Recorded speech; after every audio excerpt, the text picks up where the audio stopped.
Hi guys, kakain ako guys. Kakain ako. Yan guys, iba naman ang destinasyon natin. Dito tayo sa Laurel. Sa Biwok.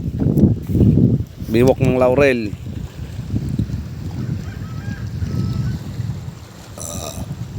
Dito naman tayo titisting guys na mamamana. Baka sakaling swertehin guys. Makakahuli tayo ng marami-rami.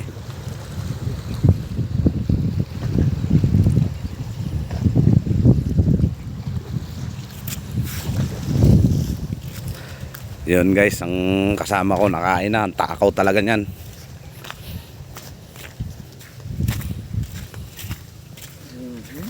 Ayan. Ay na ho. Tilapia pa rin. No.